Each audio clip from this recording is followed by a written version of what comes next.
What up, friends? It's your boy, Robin Black. You are watching or listening to Enjoy the Hostilities number 3. Super quick. We used to do many, many different little things all over the place. We still do that, but we try to do them all into one big chunk. Why? Because we like to talk about martial arts and life and answer questions and explore all these different things. We can do that all in one day. It lets you go down these rabbit holes that I enjoy. It also, we've been getting more and more people wanting the long form. Long form is where it's at right now, man. Why? I'm asking why a lot here, but that's what I do. How and why. Because you can explore things on a deeper level. In a world where everything has been bite-sized for so long and clickbait and, controversial little things on CNN and Fox and hockey and football and baseball and politics and everything, soundbite, we can explore deeper ideas. That's what we like to do. Also, we've been getting more and more people subscribing and following and consuming on Stitcher, SoundCloud, and iTunes, which is really cool because I understand the idea that, man, you might want to, you might spend an hour and a half, 2 hours with us while you work out or just tuning out your boss at work or whatever, and we're very thankful for that. So if you're listening on iTunes, SoundCloud, etc., thank you. Thank you. It means a lot to us. And also, as a bonus for you guys, at the very end of this, you will get, 40 minutes, Mark? 30, 40, 45 minutes, something like that. I sat down with BJ Penn in Calgary. So at the very end, we are going to add that on, courtesy of bjpenn.com. But if you're watching on YouTube, then why don't you press pause right here? And there's a link somewhere around, Mark, down here. There's a link to bjpenn.com's YouTube page. Let's show them some love. Go watch this, and then please write in the thing that we sent you. Okay, write in the thing, hey, Robin Black, Mark sent me. It was very, very, I got a lot of things I learned, a lot of brilliant things I learned from BJ, one of the greats, genius, and a brilliant man, wonderful man. So pause and go check it out. The link is there. And you're back. You're back. The rest of you, hang in there. You're listening to the podcast. We love you. It'll be tagged at the end. All right. So let's get down to business. What are we doing today? Well, now that we're doing a lot of things in one hang, which is actually exciting. I think first we got to do the 25K. Oh, yeah. Okay, first we got to do... Did you hear Mark? Can you hear him? Did you hear him? That's cool, right? First we got to give the 25K, which we will in a second. 25... We're not giving away 25K. No. Hold on. We're not giving away 25... I don't have 25K. I don't have any K right now. But because we broke 25,000 YouTube subscribers, we're giving away a T-shirt. Well, that sounds way shittier, right? And I said, hey, that's what Canadians do. Yeah, we're giving away a T-shirt. So we gathered, we asked on a video that we put out, or maybe it was part of Enjoy the Hostilities 1. We asked people to give us their best moment, things they enjoyed, whatever, thoughts. And we picked 5 at random, and then the 5 that were voted up the most. Those people are here in this. For some reason, there's also a sticker still on this, although this is actually in use in my home, and I've served people drinking this. And we will pull that out in a few minutes. Quickly, I'll also tell you what's coming up. After the hostilities, that's a segment. We look back. I do not want to just throw out the same thoughts as people ever. And I don't have the same perspectives because I don't consume most of the other stuff out there.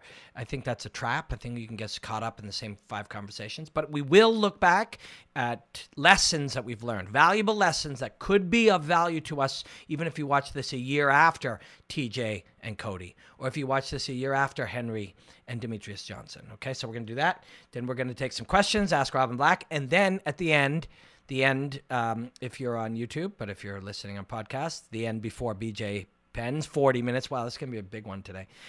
We will preview Conor versus Khabib. This is preview number 1. I'm sure there's going to be 5. I'm sure shit's going to get weird around here because that's what we like to do. I don't ever want to talk nonsense, but I do want to try ideas. And ultimately, Some of it will, in the end, could be nonsense, but it will never be intentionally so.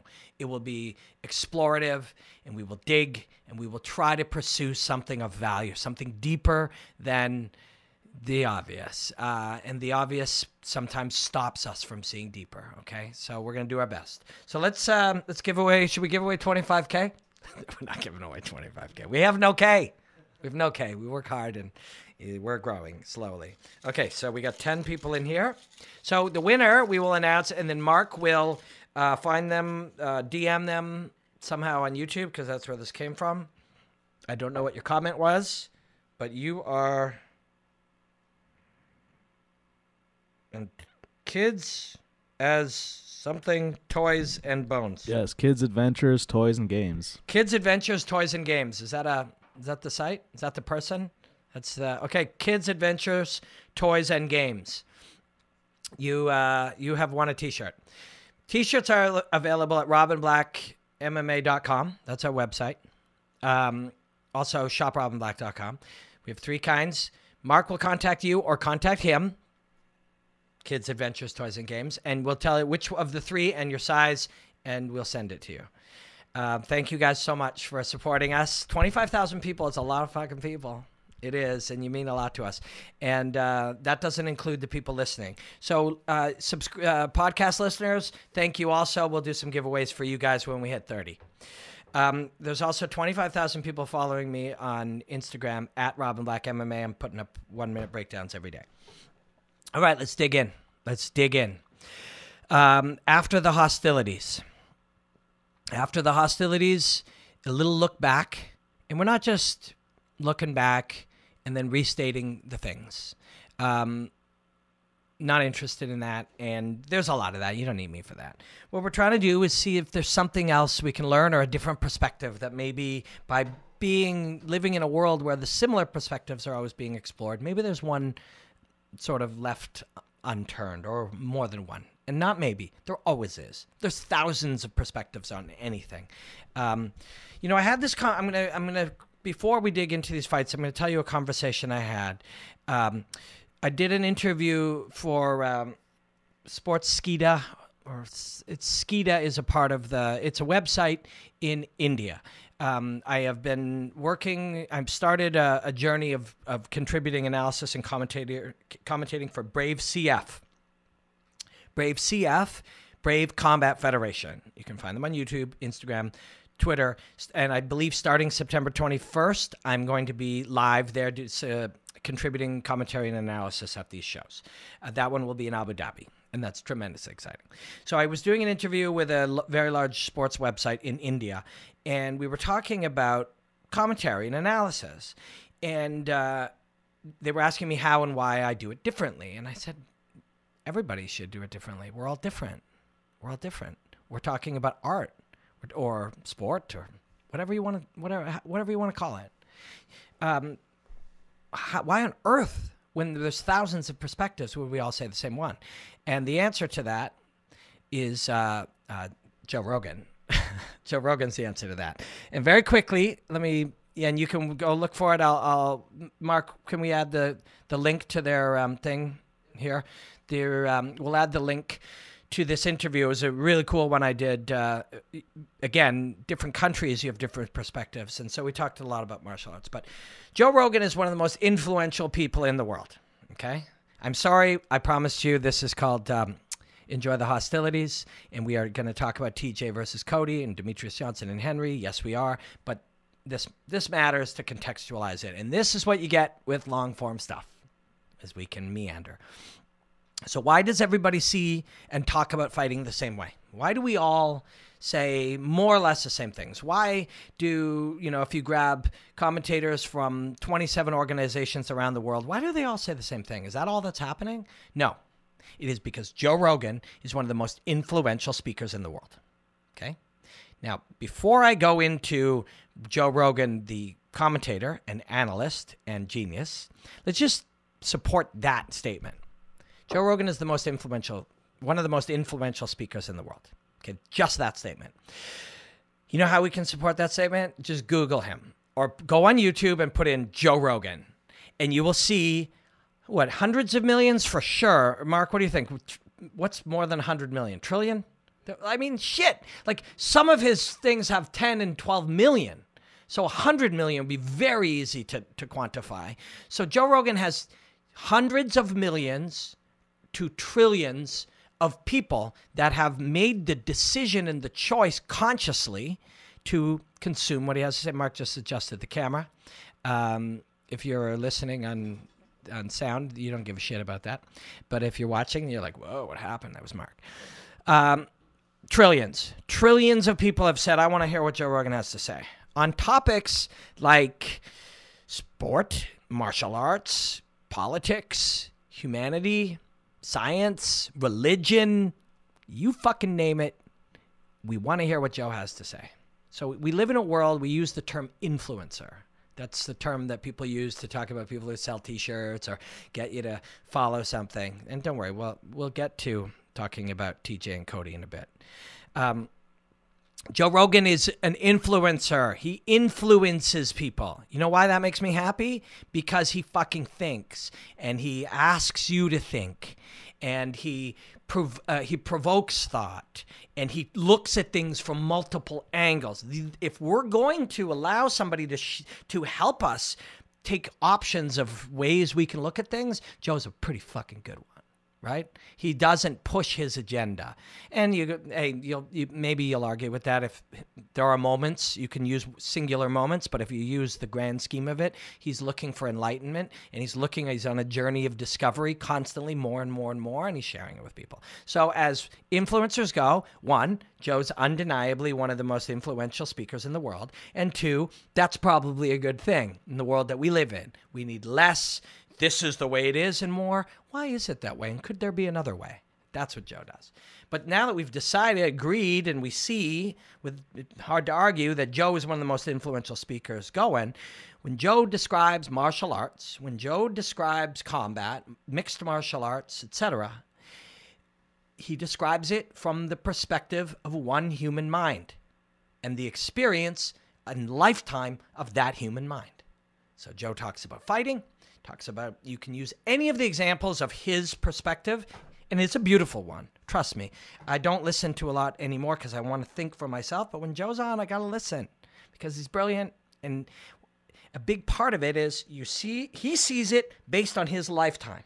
So he has his own curiosities and interests and things that excite him, and he talks about those.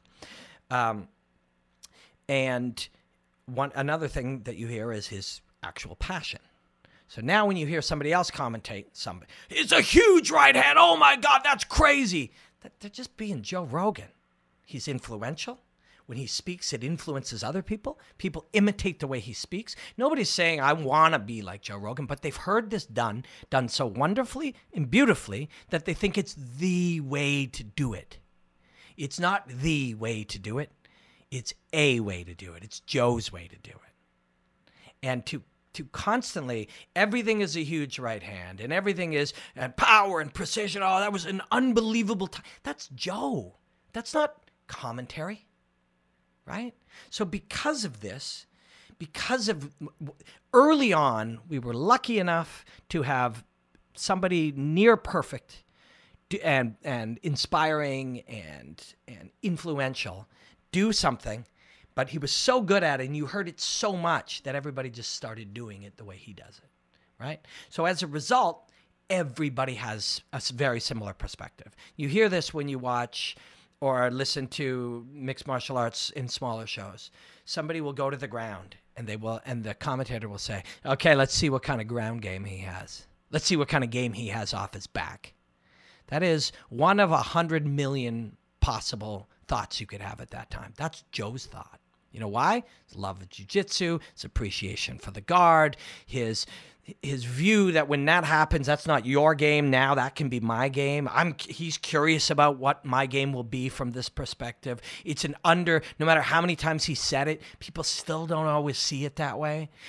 We saw other things take shape later where all of a sudden people were saying, the guard is dead. You just get up. Joe's like, no, it isn't. And people informed, no, that was a moment. That wasn't. Anyways, that's Joe's. But you'll hear other guys say it. You could talk about the texture of the carpet. You could talk of the mat. You could talk about the lighting in the place. You could talk about the blood flow to the brain. You could talk about what it feels like on your knees. You could talk about the options and the choices, what this guy could do, what that guy could do, what it feels like, what happened when they did it before, the history of these positions. Thousands. This man likes this perspective. He's interested in it. It fascinates him. And we hear it. We find him fascinating. And we hear his emotion and his passion. And we find that exciting. And then we imitate it. Right? So as a result, we only have, and then, so that's one. That's one aspect. That's the most influential voice that we've ever had. Still the best one by far. But you don't fucking copy it. The reason you like it is because it's individual. The reason Joe has so many people who like him, that follow him, that are influenced by him, is because he's an individual. He's different. If you like someone who's different, the answer isn't be just like them. That's not different. That's imitation.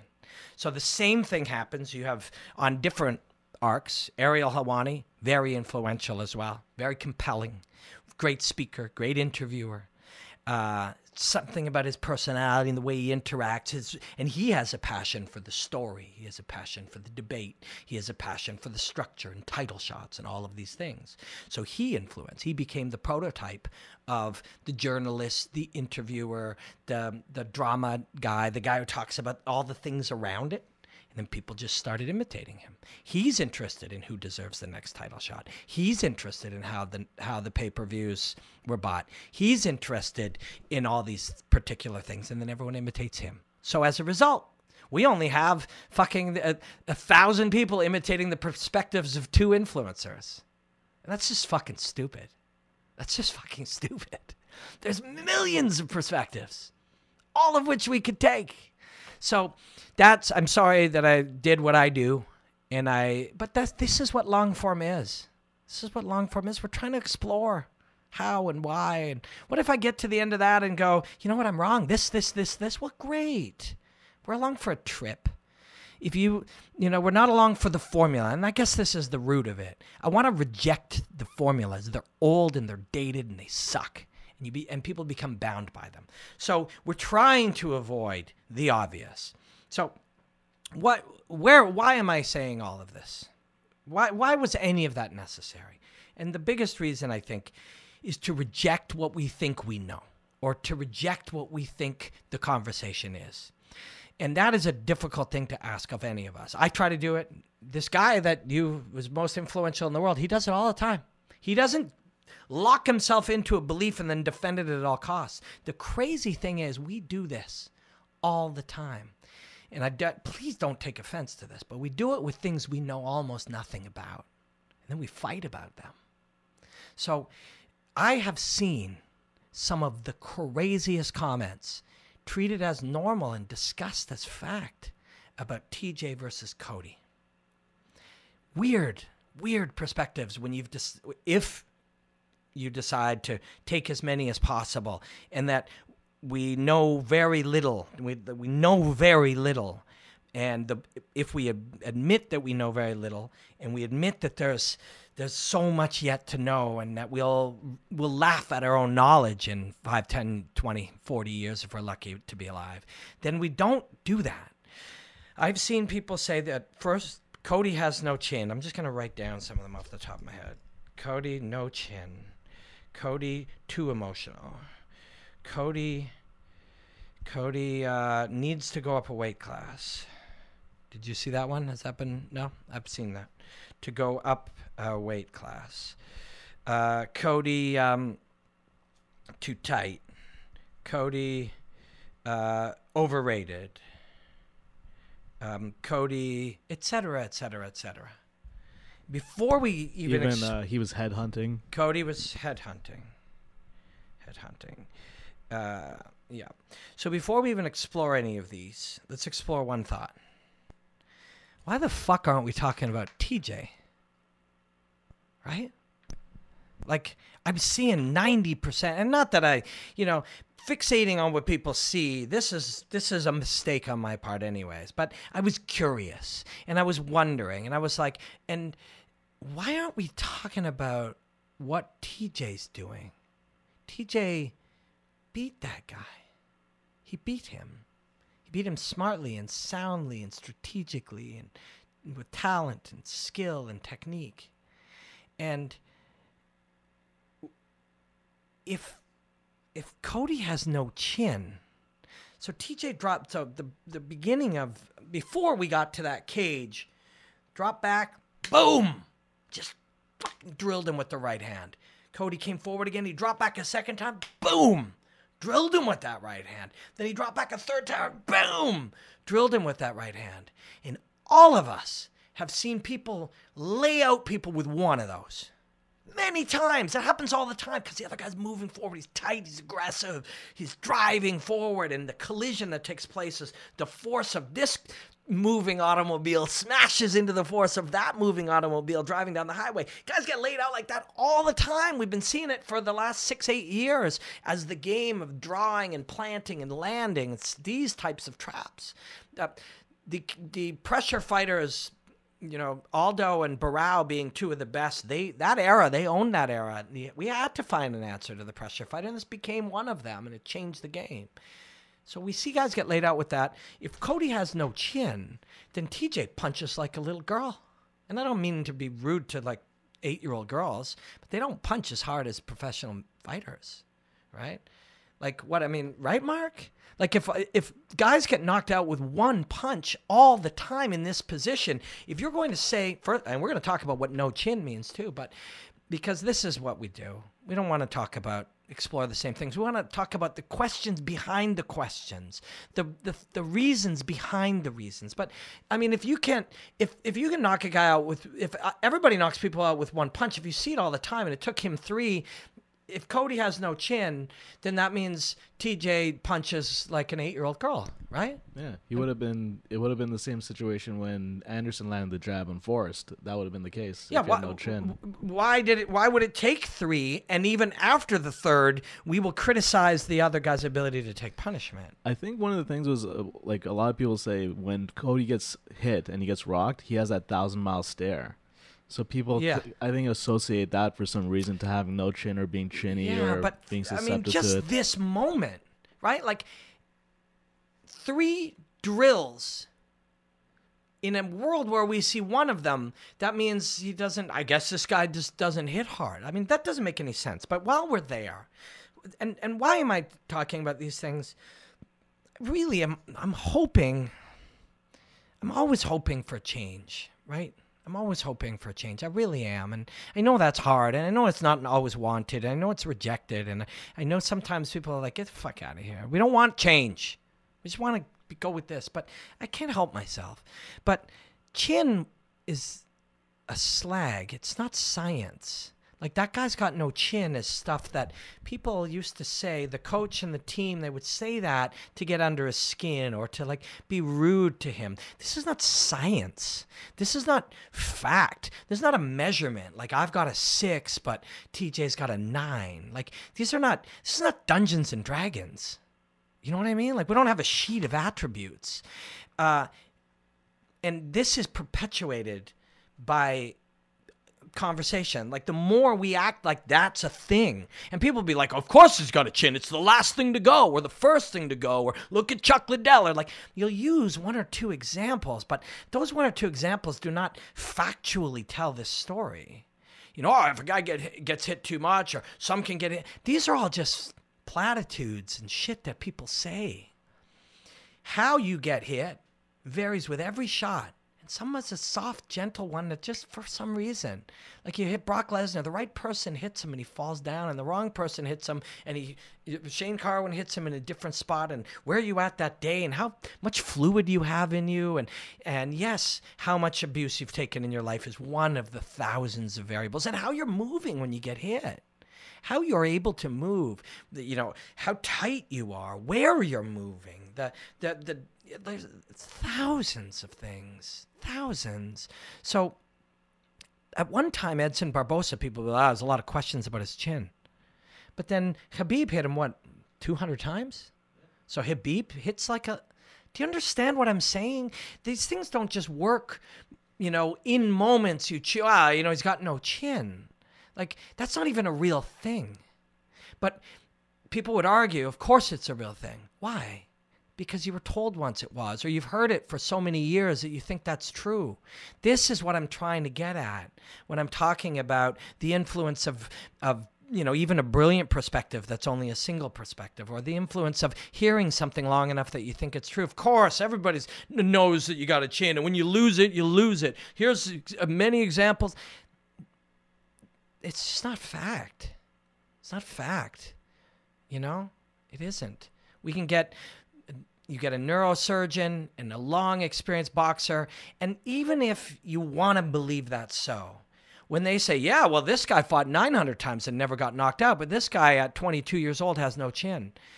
If you see that and you think those are the exceptions, they're not. It's all exceptions. It's all different. There is no generality. There is none. And I know that the act of describing things on television, this is a fucking challenging job in the moment for my guys like Anik and Joe and fucking DC. I've done this job 475, 490 times. It's fucking hard. And sometimes we will just lay back. We do it. They do it. They lay back on the things that you knew because you knew them. But you have to always go back and question what you know. That was what I was saying about why Joe is such a positive, influential force, because that's what he does. And that's what long-form podcasts can allow you to do. They can allow you to go back and go, wait a second. I mean, I know this. Everybody knows this. A lot of times we just agree everybody knows this, and we never really questioned it. And things that made sense. We're going to talk about this later when we get to Conor McGregor versus Khabib fight preview.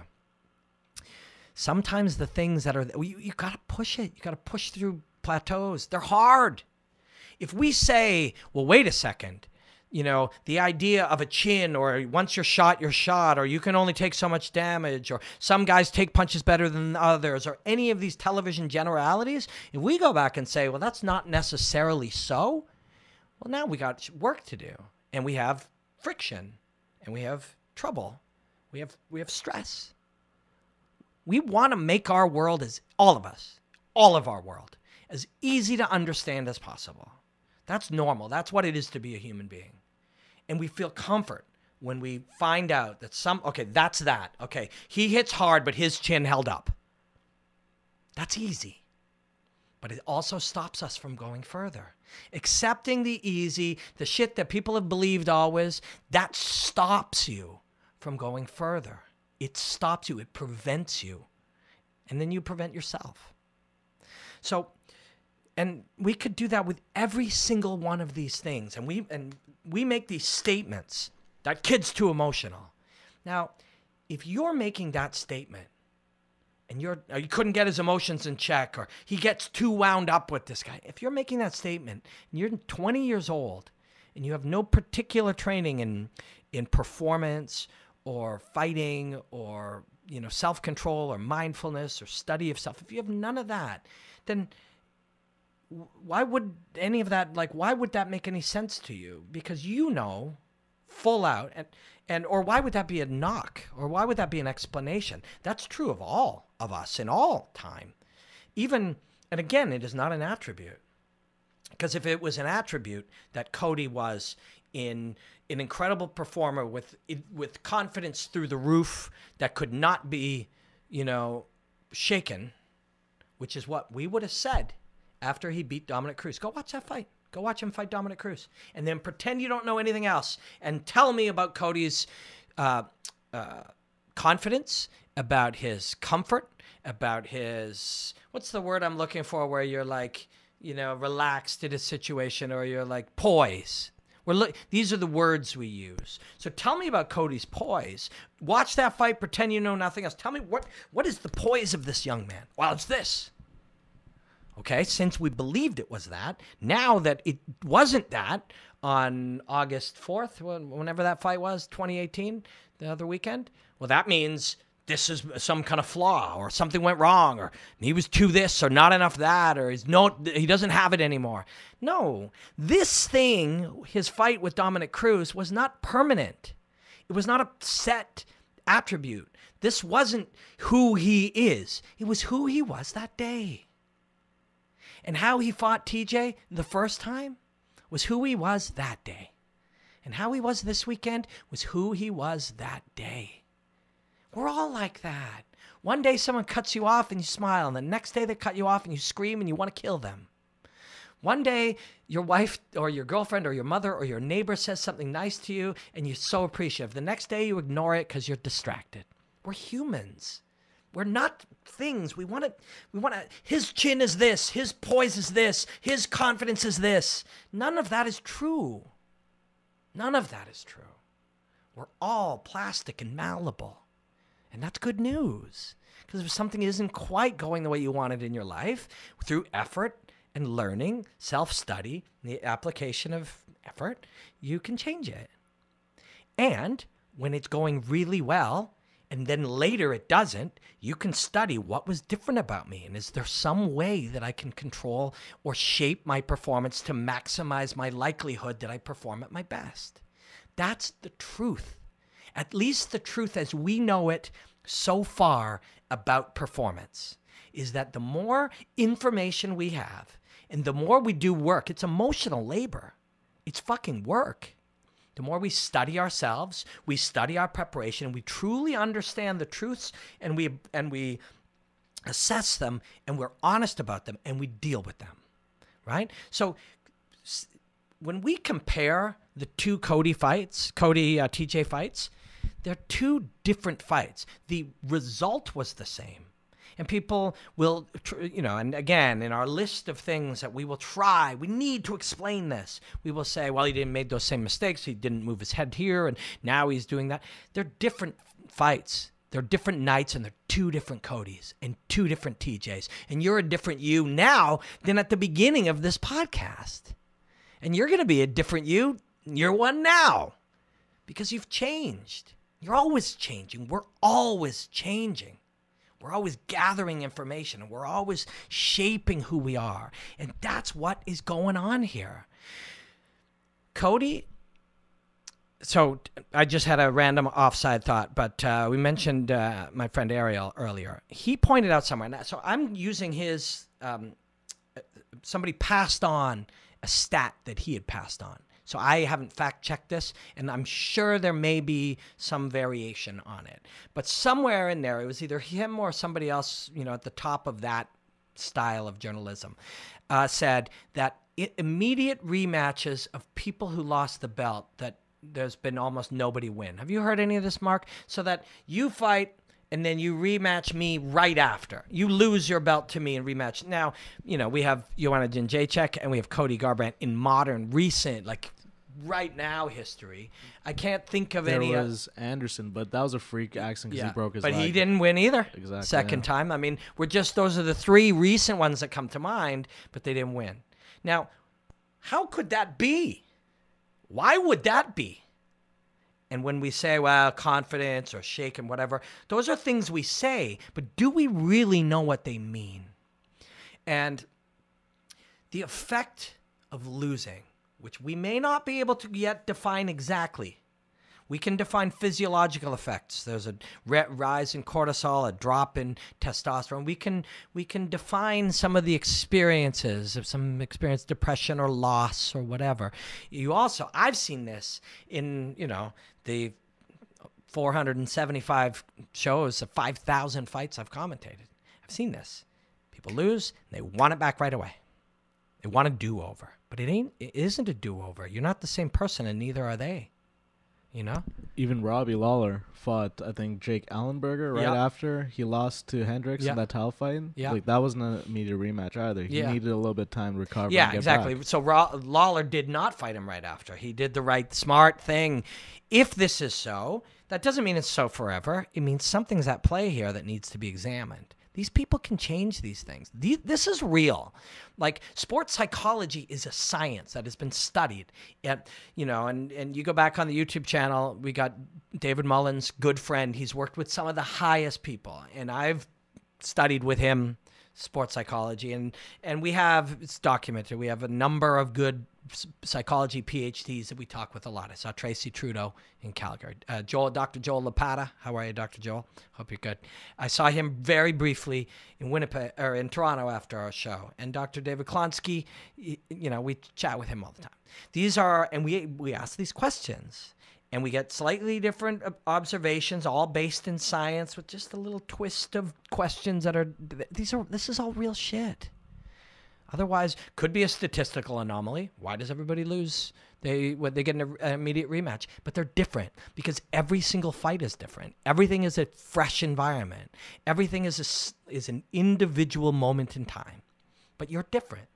So those two fights don't have much to do with each other, other than he lost them both and he won them both. But there's so much at play here. And all I'm trying to do is implore you, don't just grab the thing that sounds right and then argue it. Grab the thing that sounds right and then start asking questions about it. And I mean, you don't have to do any of this. If you're listening to this podcast, you're hoping I do some of that for you, but I'm also trying to get you to think and not just about fighting. We spend a lot of time, being certain that we know a lot of things. And if we question even some of the fundamental knowledges that we have in areas, I do it in fighting because that's where I learn about life. This is my job and my calling. It's what I love to do. But it also allows me to learn about life. And whatever you have, whatever thing you're really into, it can do that for you too. But you just sometimes reject your own understanding of what happened, and for some reason we tend, and maybe it's just because Cody's a compelling individual, but we tend to focus on the failure. If you're listening, I'm putting it in finger quotes, the failure. There was a success in there too. And what if in the end, the simplest answer is TJ's better than that guy right now? I mean, it's not sexy. It's not a sexy answer. But what if that's the answer? And all these other theories are just things we're saying because, it's fun to debate. Yeah, all these other theories discredits the preparation by Dwayne Ludwig, the technique, all the drilling, all the sparring partners that he flew in, all that stuff gas thrown out the window when you start attributing to his chin or he's too emotional. All that stuff gets discredited right away. Exactly. And, we will know much more about this in 10 or 20 or 30 years. But if and when you have again, I'm using my finger quotes, off night, that is a credit to me if I beat you. That is a credit to me. Something happened. And some of our simple explorations is, I shook your confidence, or I got in your head, or I made you hesitate, or I made you overaggressive. But any of those things are at least in part due to the dynamic of you and I together. Is it just the weirdest fucking coincidence in human history that Eddie Alvarez, one of my very favorites ever, and I will never knock him. And I can't knock fighters because I know that these are just results and reactions to dynamics and moments. But Eddie had the worst night of his life against Conor McGregor. Is that a fucking coincidence? Or is that due in some part to Conor? And even if you hate Conor, what's the chances that Conor had the best night of his life exactly at the moment Eddie had his worst? This dynamic was created between them. So you must credit the winner. You must credit TJ. You must credit Dwayne. You must credit the work. In fact, don't credit Dwayne or TJ. Just credit the work. And if you do that, there's valuable shit in there we can learn. Because whenever you're in doubt, if you just add more work, if you just learn either how to work a little smarter and a little harder, and it'll probably help you. And if we are sitting there looking for failures or explanations of why things failed, I don't think we're not giving credit to the truth of the dynamic, and we're not fucking learning anything valuable in our life. And this is this really cool thing that happens between two men or two women that gives us a chance to learn about life, and to learn about winning, and to learn about growth, and to learn about becoming a better, stronger, more evolved human being. So Those are my thoughts on that. And again, a lot of the time these days, there's so much talk on the micro, and I love the micro. Those 3 right hands that he landed, as he drew that man in, and yes, of course, knowing there could be a right hand in that situation, and yes, through whatever tools they use to create a dynamic where Cody may have been aggressive. Yes, all those things matter. But when he plants that right foot behind him, watch his hip as the mechanics of that go and land on Cody's jaw 3 times over and over again. Even the third one. How often do you see that? I've seen Cub do it a couple times. You don't see it very often. So Cody is trying to will his way through. He took 2, but there won't be a third, and he's not wrong 99 times out of 100. So there's a really fascinating thing going there. Also, maybe last thing on those punches, I had a long and interesting conversation with Coach Mark Henry. On my Instagram channel, at Robin Black MMA, I do a lot of 1-minute breakdowns, and I did one on Frankie knocking out Chad Mendes. Now, all of my UFC ones have since been removed. That's on story for another day. To me, that doesn't make any sense. But that is... Large businesses do weird things all the time, and they have corporate reasons for them. Anyway, so now you will find breakdowns from all over the world, all different kinds of martial arts. Brave, who I'm proud to work for, as well as TKO. I'm proud to work for KSW. I love contributing things for ACB, who are some brilliant fights there all over the world. That's what we're going to do, and people have been enjoying it. But before that, I put it up, and Mark texted me, Coach Mark Henry, to talk about how much he enjoyed it. And I remember I actually said that Frankie's punch was smooth like a beautiful woman in an evening dress or something like that. And Mark was like, people might think you talk crazy, but he was very complimentary to it. And I'm just getting a bunch of texts. Nothing is too dramatically urgent right now, although I will text my wife just telling her that we'll be 45 more minutes.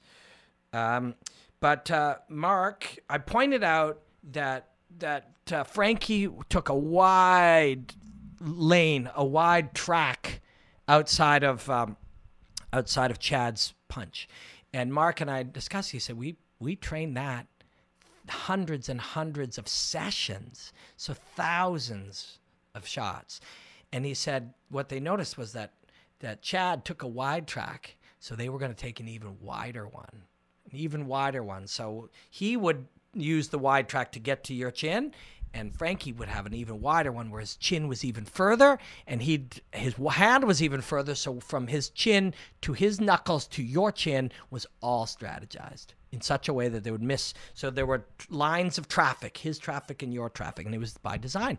And Coach Mark said, do you know how much work that is and how hard it is when you have Frankie's, think about it. Frankie's trained the slip right hand, or there's many people pull back right hand, or Dwayne was sent a comment on my Instagram post, and rear hand hook, pull rear hand hook, however you want to call it. A rear hand, it's the rear hand. It could be over. Rear hand hook, I think, is an even more concise way, which should be no surprise. Dwayne's brilliant. Mark called it something else. There's many different ways to do it, but we know what we're talking. We all understand it's the same conversation in its own, little detailed way. Frankie has trained that slip or wide or weave right hand counter, 40,000 times in his life. Now we have to retrain him. It's harder than training you, because we start you from scratch, and in 6 months we'd teach you this. You wouldn't be as good at it. You wouldn't hit as hard. It wouldn't be as clean. But at least we were not having to counteract programming. Frankie's already developed that punch. We have to retrain it. So that was a lot of work. And it was brilliant to see. You go back and watch that one, and then watch in slow motion as he lands that. The left hook, there's a little pause, I believe, or an off-tempo time on Frankie's left hook. And it is really one of the great. Me and Ramdeen were there. And I talked to Ramdeen today. He sends his love. It was a wonderful, and then we went to Joe's podcast, or Joe's comedy show that night after, but brilliant one. But this is the same thing. They designed that. They ran that play, And then he was in a better state of performance at the time. And he deserves all the credit. TJ, his coach, his training partners, the work itself, credit the work. Don't look for the excuses. You can. Don't let me tell you what to do. But I don't think you're going to find joy and beauty in it. Demetrious Johnson, quick thoughts on this while we're still on After the Hostilities. Thank you for hanging in here with me. I appreciate you. Demetrious Johnson, if you were going to beat him. So quickly, at one time, I'm not going to go into too much detail about it, but I have been asked by a coach of a high-level fighter that was fighting for a title to break down how you'd beat the best fighter in the world. I'm not going to go into more detail than that. It was a very big honor, and they were serious, and it was paying and everything, and I thought about it, and I was thrilled and touched and humbled because I don't think I'm going to be the difference on something like that. But I rejected it after talking to Firas and Duke and others because I learned so much going to their gyms and being welcomed in and being shown some of the recipe and, the ingredients of the stew or what's under the hood or whatever metaphor you want to use. And so I don't want to ever give away any of that stuff. I'll share things that I know that they say it's okay to share, and I'll do it from a state of celebration of their fighters and their skills, but I'm not giving away secrets. And I certainly can't give analysis where in the future now you would invite me into your gym and worry that I might give some insight. I've been asked this before, so I don't do that. But if I was, my response on any of these guys, these days, how do you beat George St. Pierre? How do you beat Demetrious Johnson? Who else is like ultimate best of the best? I mean, TJ might be one of these that you'd have to ask. How do you beat TJ? John Jones. How do you beat John Jones, right? So the answer, the true answer is that there are going to be 3 logical ways that this is going to happen. And I'm not fucking rocket sciencing anything right here. 1, you're going to catch them probably early and knock them out. 2, you're going to catch them probably early and stun them good enough to choke them. 3, you're going to somehow have to win a decision. There's going to be some keys to this. It's not impossible by any stretch of the imagination. It's very hard because John Jones was the perfect example. Dan will be an example of that now too, Cormier.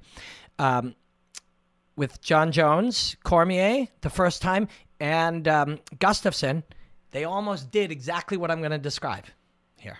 And they almost did exactly what Henry did. Credit to Henry, too. Don't go looking for explanations of Demetrious. He's not doing that. He's not doing that. He's saying, I lost that fight.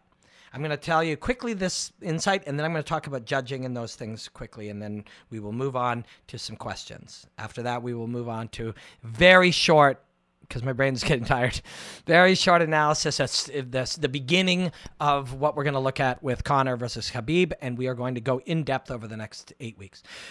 So first off, if you're going to beat one of those guys and you're not going to catch them, there's no rocket science there. You can catch them, 1, with aggression, with them being unprepared. Tyron Woodley's brilliant. Part of how he caught Robbie Lawler was he was unprepared for the athleticism and mystified him in those moments. So that was a brilliant example of it. All credit to him. Nobody made any mistakes in there. Again, I had another breakdown on the Instagram page of that and how he did that in such a short time. But that's gone now. So you might find it on Twitter though, at Robin Black MMA. But so you could catch them, but if you're going to beat them, how's it going to happen? Well, you have to be in as good a shape as them, which is very hard with all those fighters. And you have to stay mentally tough, which is very hard with all those fighters. And let's say you can do that. Then what has to happen is you have to win some small battles at key moments and then have either be able to do it and have exposed some little thing that helps you do it a little more, or get a little bit of good fortune from the observers. And the key moments is a big one of them, right? So that's what Henry did. And that's a good example of what Johnny Hendricks did against Robbie Lawler. Yeah, and it was key moments. Yeah. Key Johnny exchanges. Hendricks did that against Robbie Lawler the first time, and there's an argument for anyone who did think that George beat Hendricks. George did that against Hendricks. Yeah. He went, and Hendricks, I don't know, that was his greatest era. You can debate how and why that is so, but he earned all that. But George didn't win the largest portions of that fight, but found the key moments to convince 3 human beings that he won. And that is no disrespect to Johnny Hendricks for his victory over Lawler, no disrespect for George St. Pierre for his victory over Hendricks, and 0 disrespect for Henry Cejudo for his win over Demetrious Johnson. And if Gustafsson or Cormier was given those fights, it would have been no disrespect to those guys too. They were very fucking close. It's the same thing. That's why same thing with Condit versus Lawler. I honestly think if Condit went for a takedown and held him down that last round, he would have been champion. Yeah, but he decided to stand. And there are Condit Lawler, these are imperfect examples because Condit Lawler and Gustafsson, John Jones are much closer and much less debatable than Henry or George, or than Henry's victory or George's victory. But the principles are the same. You must win moments at the key times in small battles. And that's what Henry did. And Henry Cejudo is the flyweight champion of the world. Now, I'm going to talk about those battles in just a second, but before we go any further, people, and again, please don't I am not trying to undermine people or slag them or insult anyone. So please, if it's coming out that way, 1, forgive me, and 2, let me know how I can do this better. But it is your prerogative to spend days or hours or effort or time or focus debating whether or not a decision was correct. But in my humble opinion, you're wasting your time and your effort and your focus because it's fact. It's done. It's done. And if we have some influence to change it, by all means do. But talking about it or complaining about it is not such an influence. It's draining us. It's draining us. It doesn't matter. It has no meaning. Because for those 2 or 3 days, we'll debate that stuff, and then history won't give a shit. It'll have no meaning in the future. We're only doing it because of our frustration with things that seem unfair, and that's normal. That's quite normal. Of course, when things seem unfair, we don't like that. None of us do. We don't feel good about that. It creates tension and stress. But the world is unfair. It is. It is unfair, and it is unforgiving. But if I may, when you see Demetrious Johnson only moments after he lost, after his lovely family, something that's and his people closest to him, one of the most precious things he's ever had. And that was taken from him in that moment by Henry and by the perspectives of people entrusted with making that choice. And he didn't bitch, and he didn't complain, and he didn't whine, and he didn't cry, and he just accepted it. Why is that better? Because he's quicker to the dealing with the truth. That's the truth. The truth is he's not the champion anymore. That's the truth. Why am I saying this? I'm hoping this is useful for us. If you can see Demetrious Johnson accept this is the truth and I will move on from it. What does moving on look like? Healing, being with your family, examining what you're doing, enjoying a bit of life and distraction, then getting back to it with a full focus and a renewed enthusiasm, or whatever his looks like. But he can go to it now.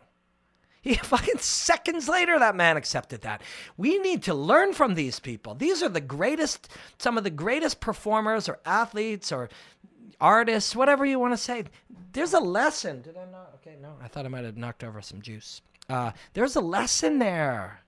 While we all sit there and argue 10-9s and was the takedown at the right time? Did the judges get it right? How would you change judging? What if you put the takedown at the beginning and the striking at the end? There was only 3 minutes of control versus 12 minutes. Who gives a shit? Who gives a shit? We're only doing that because we were taught that by television. Everybody argues about everything. Every single news channel, every single sports channel, and they take no responsibility for it. They take no responsibility. They don't even believe what I'm. If a producer of a sporting segment or a political segment saw me say this, they'd be like, "Oh, what is that guy talking about?" It's your fault. The reason we all argue is because people for much of our adult lives have been on television arguing. Two people choose a different site, and then they argue. And the people behind the scenes tell them to do that. And if they're not doing enough, they pop into the little thing in their ear and tell them to do it more. We're taught. We're conditioned. Doesn't matter at all. If you can let shit, Demetrious Johnson can let that go, you can let that go. And if you can learn from him to let it go, you're going to let go other things in your life that you can't get past. It's not easy. I left, they cut my department at Fight Network like 16 months ago. And every now and again, it'll pop up. I'll be like, those guys are fucking idiots. Like they're made all kinds of errors since that was a mistake and ever since. Then you can go down that road. They were human, but we work on it. We learn from Demetrious Johnson. It doesn't matter. Henry Cejudo is the flyweight champion of the world. He did it by winning the small battles in the key moments and in the eyes of three people entrusted to make that choice.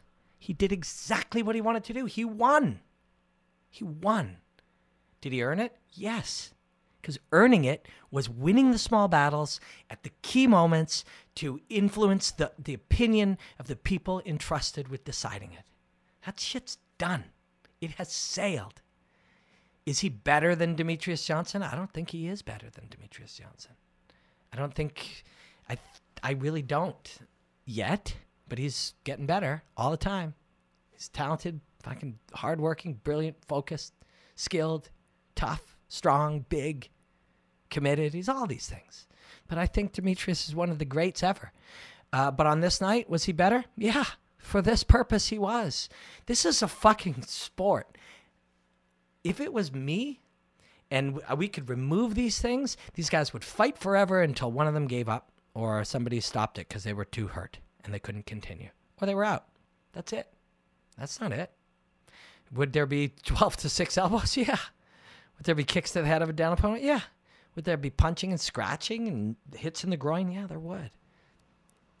I would want pure martial arts. But that isn't that. It's 5 rounds, 3 judges, a scoring criteria. This guy fucking won. He won. Let him have it. And learn from Demetrious Johnson. He accepted it.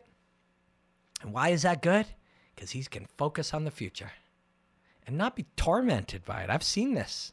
I've seen fighters. I've seen coaches more, actually. Tormented.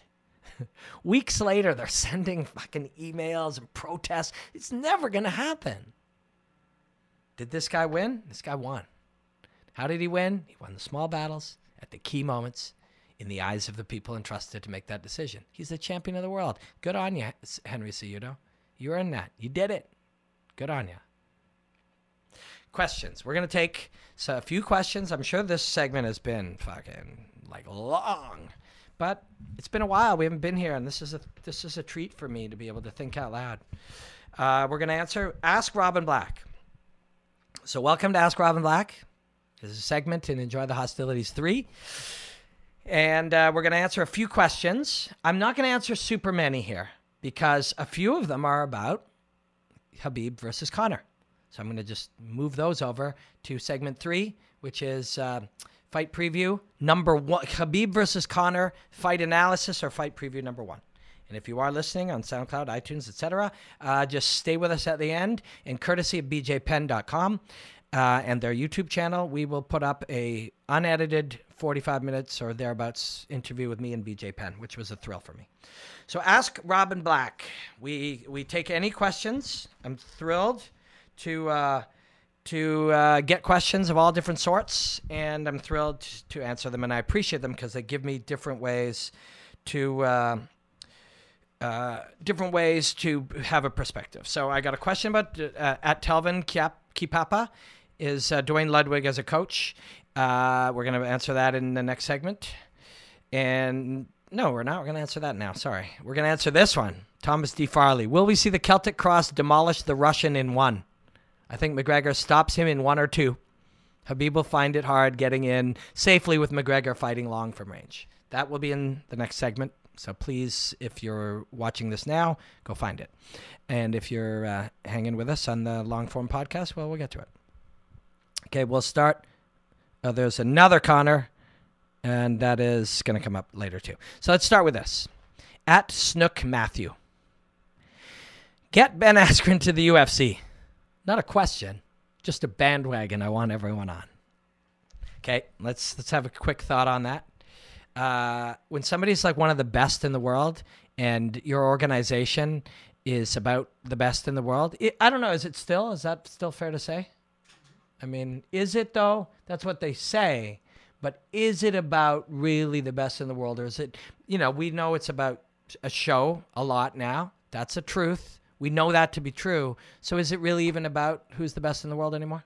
No, it's half and half. They have to get half of the best in the world, but they also have to have half the most entertaining fighters in the world or super fights and things because we're now in that era. Okay, so entertaining.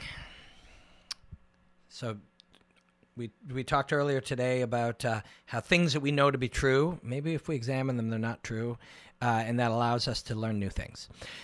So what Mark just said was exciting, entertaining, best, these things all together. So somebody's argument with that would be, well, Ben Askren's not entertaining. So who the fuck taught us that? Where did we learn this? Where did we learn this lie? How did we learn this lie? That's not true. Oh, wait. Somewhere along the line, we were presented that this is more entertaining than this. And because we, or the machine, this meaning punches and kicks and big knockouts and two guys just drilling each other in the face. That is exciting. That is fun. But we were taught that this is more exciting than dominance or control or moves. If that was taught in football, people would boo during the running game. I mean, they would. They would boo, but they don't. This is a learned behavior. This is a learned belief. And this is one that's exacerbated by the way we reward one and the way this one gets into people like me. If we don't understand the drama of what's happening there, we can't pass it on. And, I have witnessed many people talking about, like, the job of, I will see, sorry, I'm just going to try to figure out how to, I shouldn't censor myself, but sometimes I just don't want to start trouble. But I see people that will, in different places, it'll say post-fight analysis, and the analysis will be, that was boring. That's not analysis. That's opinion based on what amount of education or exposure you've had to something and how much you've seen it. Like, Ben Askren isn't boring. A tree is not boring or pretty. A tree is not, ugly or pretty. Like, things in and of themselves in nature don't have boring or exciting. We've applied these meanings. We've applied them and we've been taught them. People they're not crazy, those people in the Midwest who watch high school wrestling on TV. They're not insane. They're not somehow dumb. They're smart. They see it. They learned about it. People who find chess exciting, they're not some weirdos. They were just taught about it. They were taught.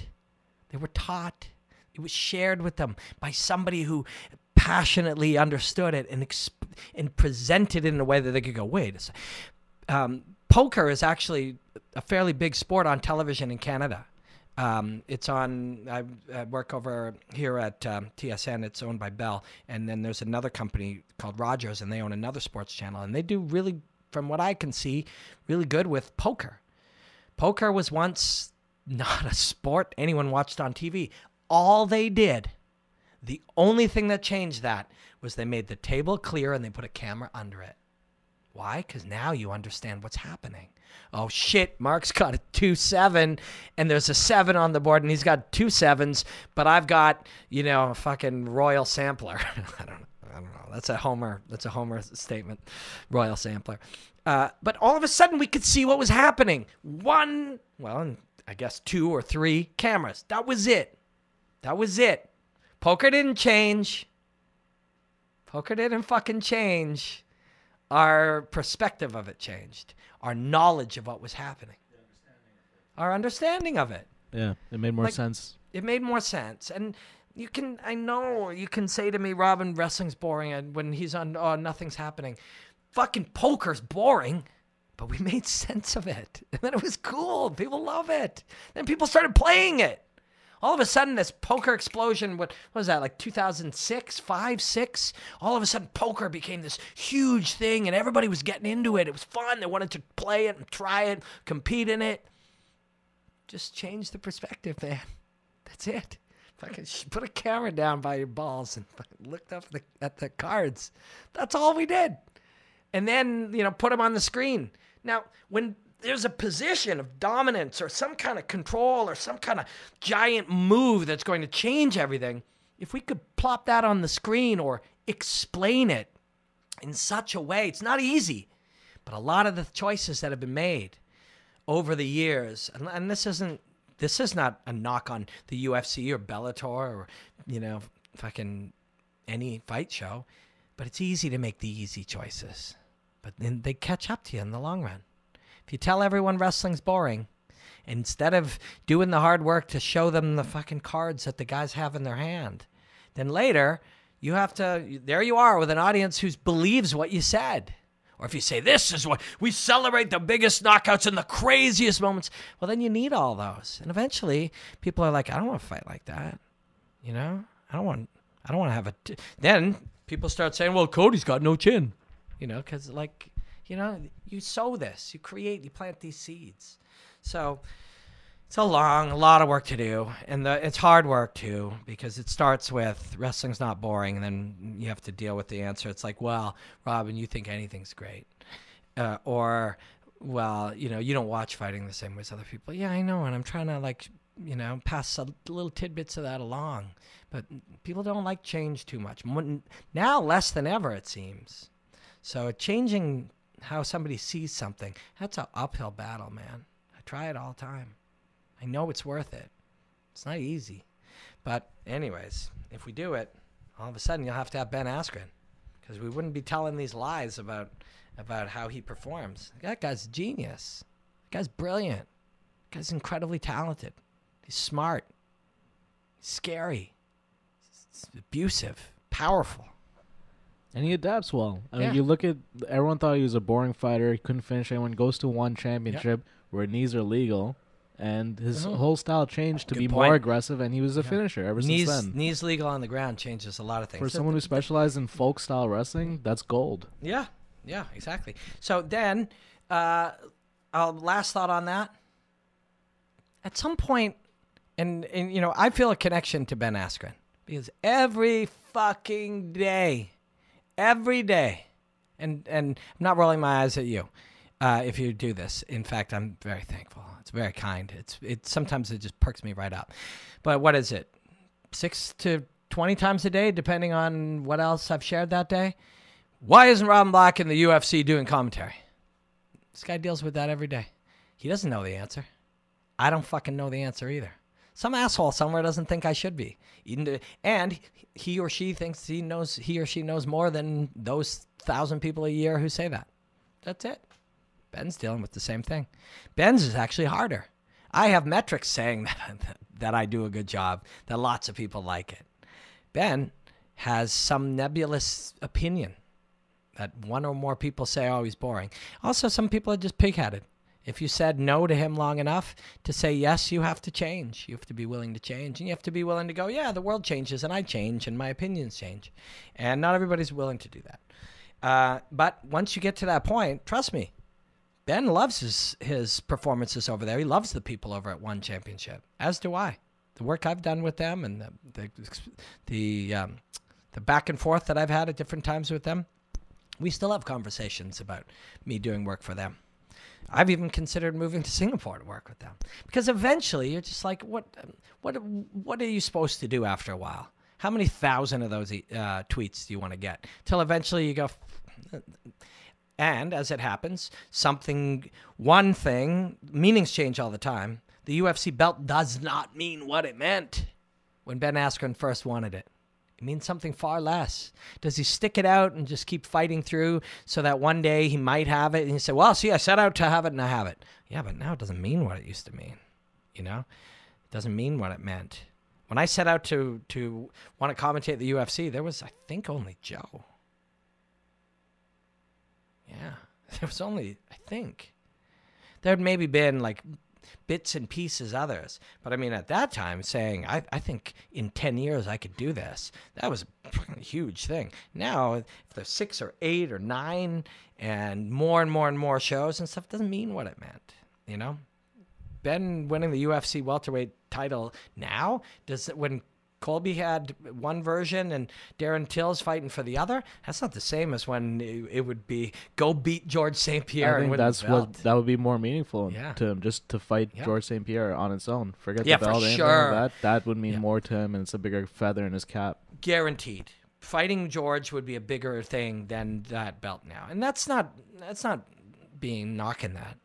You just how can you debate that when there was only one of something, or when only 6 people had ever had something? You know, like at one time, let's say, you know, only 11 people in the history of the world had ever had the UFC welterweight belt. Well, now, you know, there's like 30 guys with it in their gym. You know, I fucking love Carlos Condit. Fucking love Carlos Condit. He has one. I think he earned it. There wasn't a lot of interim belts back then, and he beat Nick Diaz. We can argue that however you like, but he did. He has one. Colby Covington, he beat RDA. It was a lightweight. It was although when you're beating Robbie Lawler like that, and then, you know, and he kind of got that shot because he talked, and then now he doesn't, and then Donald Trump and whatever. I mean, it's not the same meaning, right? So, 1, he's not boring. 2, we got to change that perspective. Show the cards under the table. And 3, does he care? Does he care? Because you care a whole lot less over time. You care, trust me, I know. You care a whole lot less about that over time. The meaning changes. Your own perspective of it changes. The taste that it leaves in your mouth when you think about it changes. So I don't know. Eventually he won't care at all. Neither will I. And number 4, most importantly, can he? Right now, he's still under contract with 1 championship. Yeah. And currently in the UFC, his good training partner is the champion. Yeah. So, I mean, what's the point of him going to UFC right now to fight for a title? Yeah. He wouldn't want to. Snook, I'm with you. But on the other hand, am I? Because, man, 1 championship is a brilliant thing. If you went, I was there. I was in Singapore, man. That arena was full. Passionate fans. I connected to those people. They were passionate. I got on the plane to Singapore, and the stewardess didn't know much about 1 championship, but she knew who that female champion was. She knew, you know, she knew that fight was happening that weekend in the Singapore Indoor Auditorium or whatever it was called. You know, they were crazy for it over there. You know, I was in Calgary. That was an awesome show. Amazing. But there was 10,000 people in Calgary. There was 16,000 in Singapore. When Ben fights there, maybe there's 20. And if he fights in some of the bigger stadiums in Asia, I mean, just because they're in Asia, those are people, passionate people who love the thing. And they love him. And they love MMA. They love martial arts. They love you, the athlete. And it's on in 1 billion homes. A fucking billion. You know what I mean? It's not like he's not doing well. The only reason 1 means more to us than others is because we're here. If you were over there and people would be like, hey, when's this kid from the Philippines going to the UFC? You'd be like, I don't want to go to the UFC. I'm here. I'm in the middle of where there's hundreds of millions of people watching. We're in 1 billion homes. So a lot of this bias is shaped by where we live. But having said that, I'd love to see Ben fight George. And, you know, I know both these guys a little bit. If that's never going to happen, at least get together and train. I want to come when you do. We'll definitely be bugging Duke Rufus for an invite for that. Yeah, really. Well, when we go visit Duke, we'll be able to. Although he's in Singapore a lot too. I trained there too. It's hot as shit, but man, was there some good Muay Thai training in Singapore. I'm going to answer one more. My apologies that this is short, but if you are watching this as a standalone Ask Robin Black, please go find our fight preview of Khabib versus Conor elsewhere, or the entire Enjoy the Hostilities, and we will answer some Khabib Conor questions in that one. So the last one, at Anti-Turtles, if you could change 1 rule in MMA, which would you choose and why? If 1 rule is the only, like if this is the law, like I'd like to break this conversation down and this question down into like, well, I don't want to choose only one rule. And in fact, here's why. But if we work under your structure that it is only one rule, then I think personally I'll take knees to the head and kicks to the head of a downed opponent. That I will. The fights will improve the martial arts. So quick thought and something we talked about earlier today in another context. I don't think there should be. My love to see the purity would be to see what would happen if there was no rules and no time limits and no nothing. Just go fight. And over time, we would see what was the elite of martial arts, of technique, of approach, of strategy, of philosophy. The sad thing about that reality and why we couldn't have it so, and why, as much as in fantasy, I imagine that being brilliant for the martial arts. The downside would be that people would lose eyes and, have damaged dicks and all kinds of things that we don't want. Yeah, I mean, just watch the original Brazil Vale Tudo fights. Yeah. Technique, and then a certain point hits where it's just grabbing the crotch, poking the eyes. People just resort to that. You resort to that. And over time, 20 or 30, first of all, less people would do it after a while.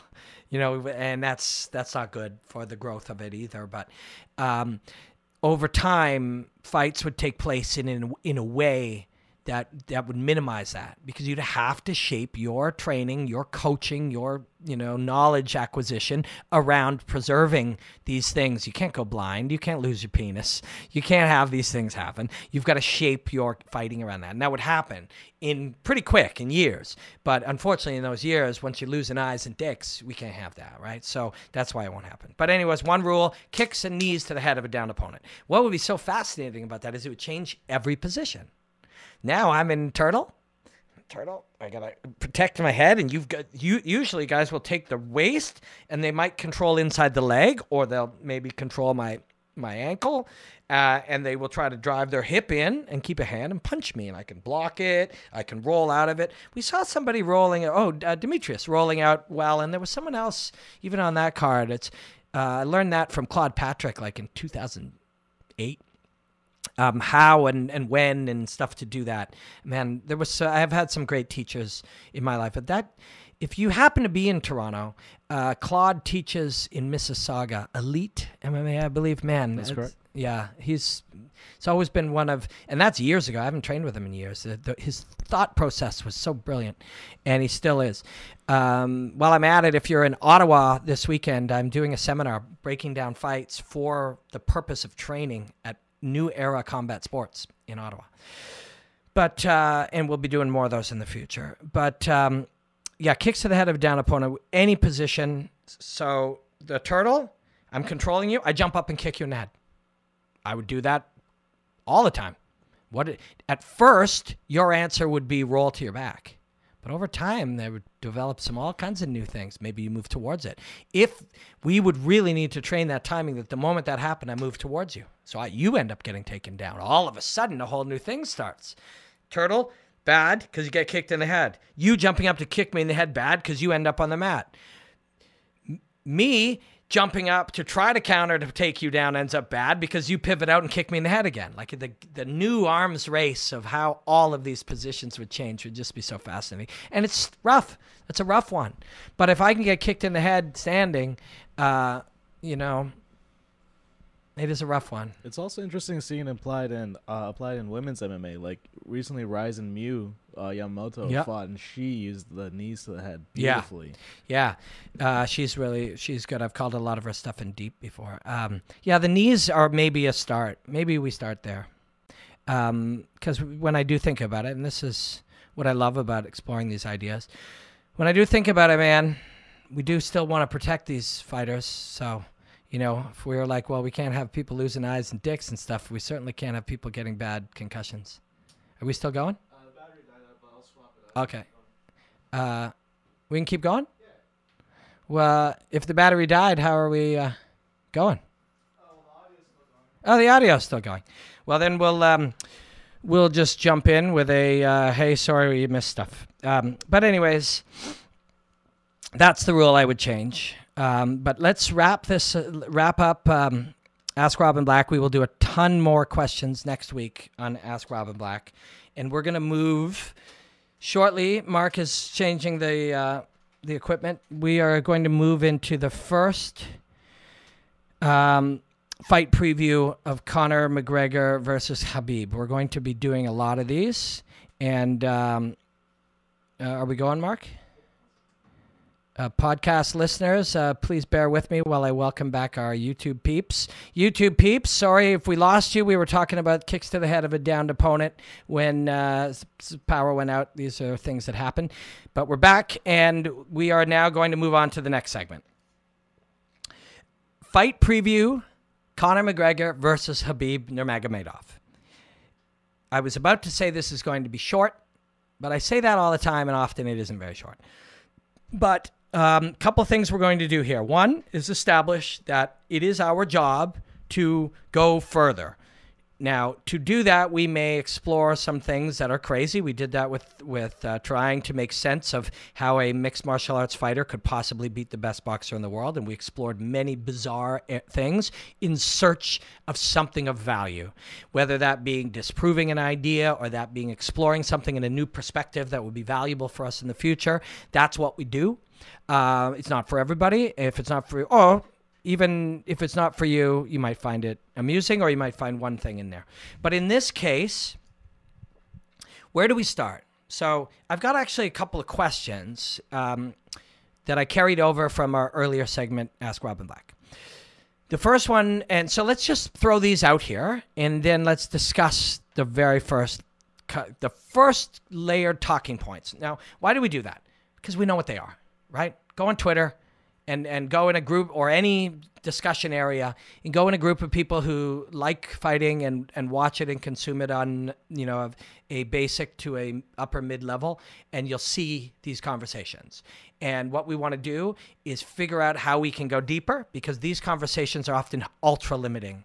And no matter how far we back ourselves into a corner, no, he can take him down, or no, he'll knock him out with his left hand, we might argue that point for the next 8 weeks unless we go in and try to find something of depth. Those things that we explore may or may not be of value, but at least they'll take us off just sitting and arguing. Khabib's going to wreck him from taking him down and beating the shit out of him, or Conor's going to knock him out when he tries to come in.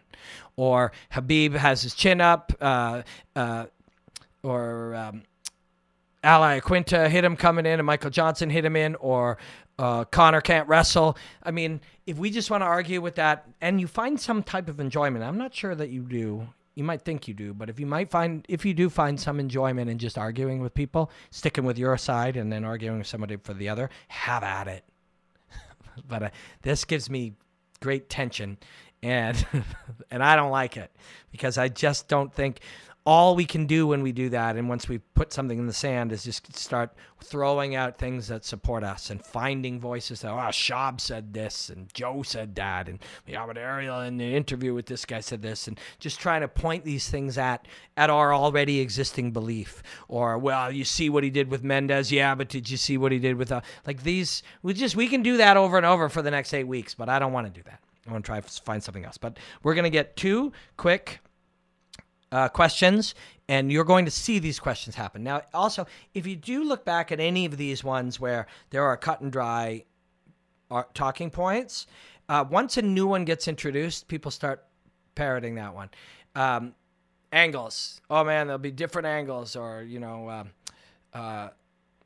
anyways, there's a million of them. But at Thomas D. Farley, will we see the Celtic Cross demolish the Russian in 1? I think McGregor stops him in 1 or 2. Khabib will find it hard getting in safely with McGregor fighting long from range.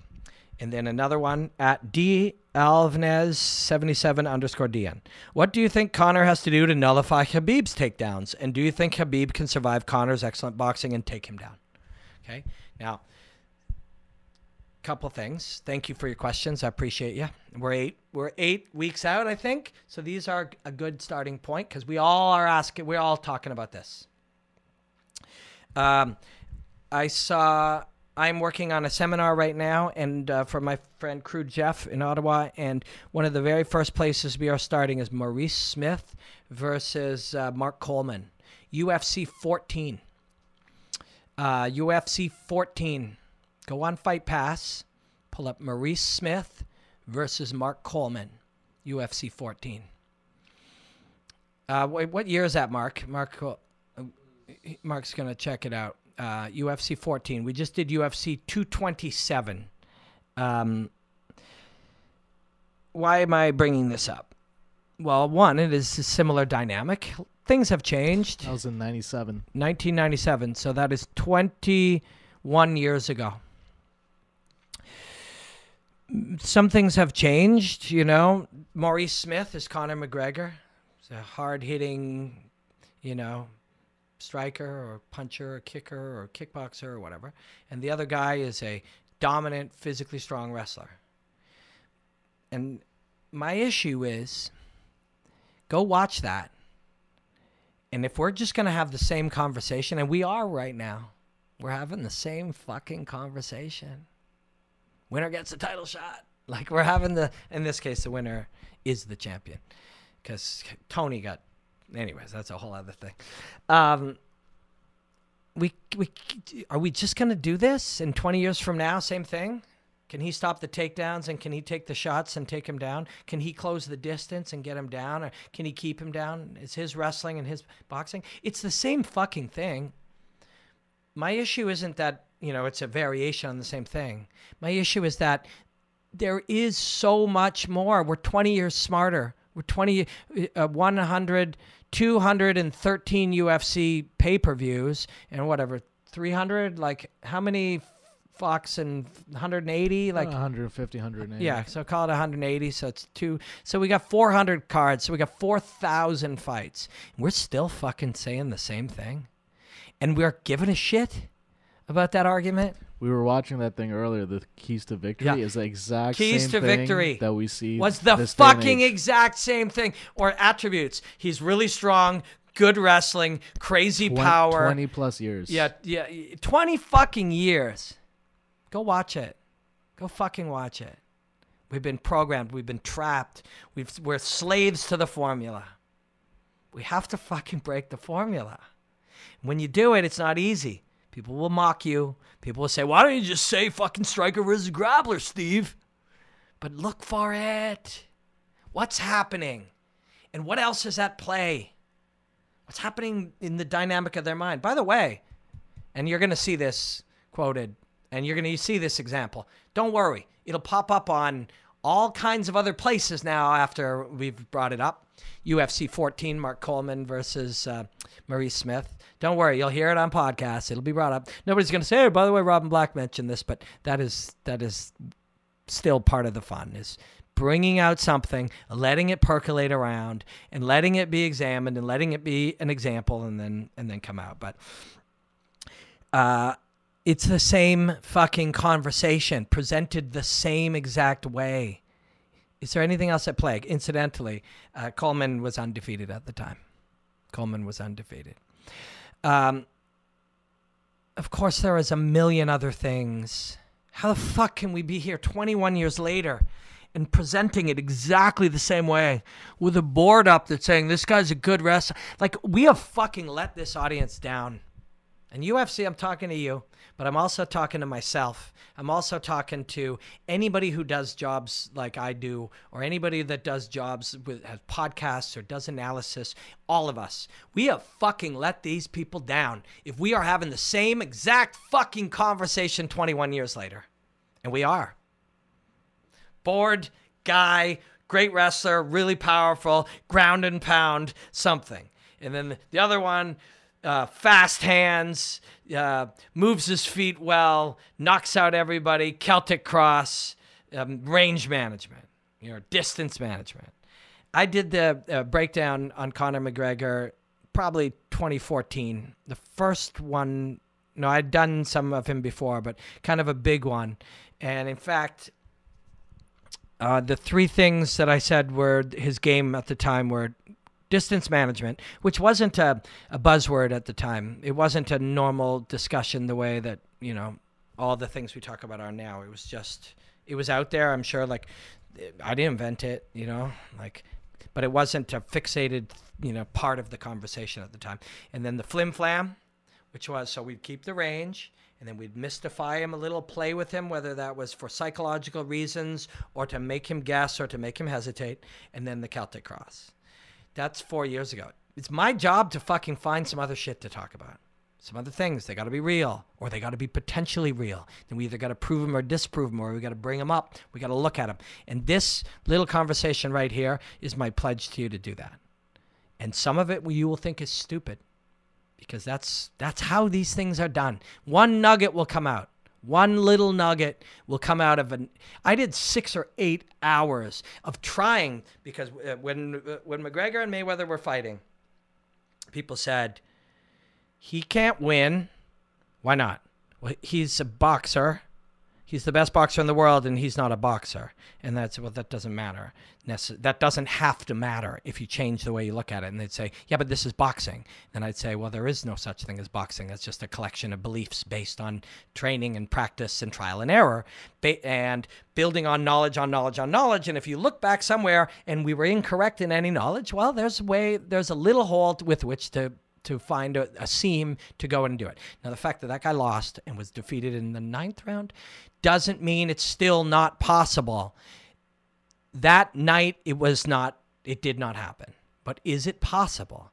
Yes, it is possible. Now, that took me down all kinds of fucking crazy places, what were those navigators, Polynesian navigators, and how and why they were able to see certain things that we no longer understand, knowledge that we've forgotten. It's wild. Some people stayed in for the 6, 8, 10 hours and then were like, see, you're an idiot. Which I think is besides the point. I am an idiot. And so are you. And so is everybody, based on what we will know in 20 years. And that's the point. That's the ultimate point. We should know more now. We should have more to say. We should have fucking learned something in 20 years. We should look back at that, at UFC 14, and we should think those people are idiots, but we don't. We just do the same thing. We failed. We have fucking failed. We fucking failed bad. We have let down the art, the sport, the audience, the fighters. We fucking did. We fucking failed at that. We should look 20 years into the future and think, that was a valuable tidbit that now led to the things we know.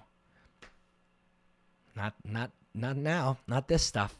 So we have to go take risks, at the risk of looking stupid, at the risk of being wrong. Being wrong is good, by the way.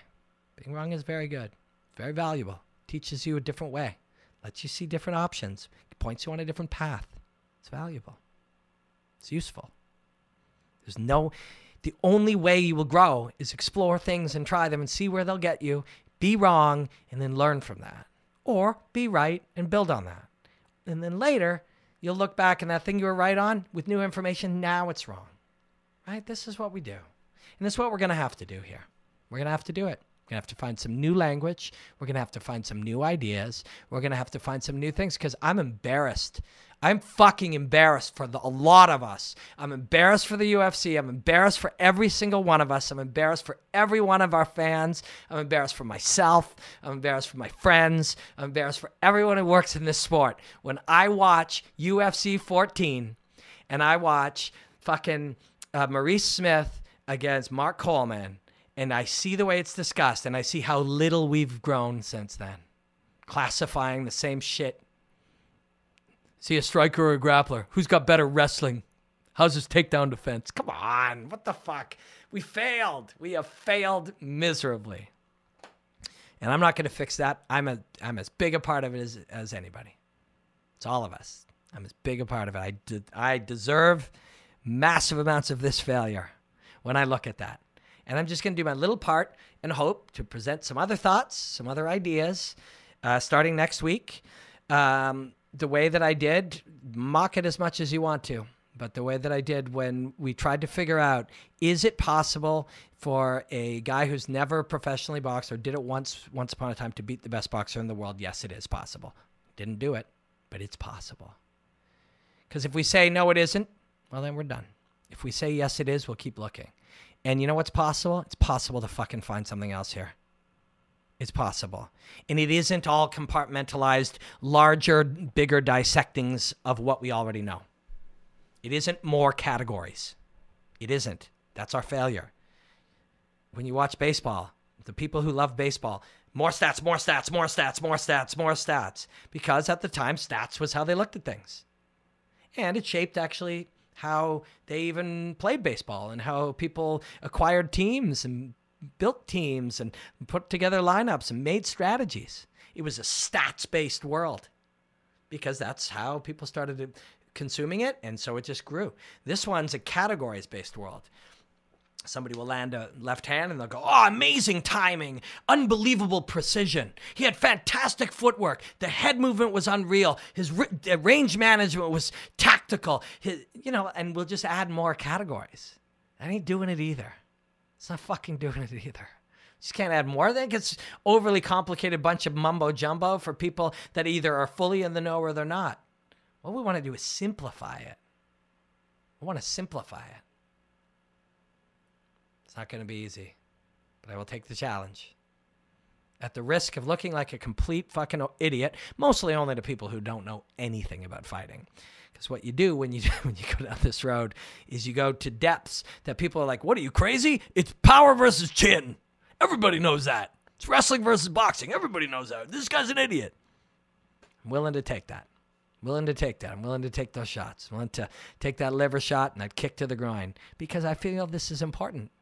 When I look back at UFC 14, I am fucking embarrassed of what we're doing 21 years later, all of us. I am embarrassed.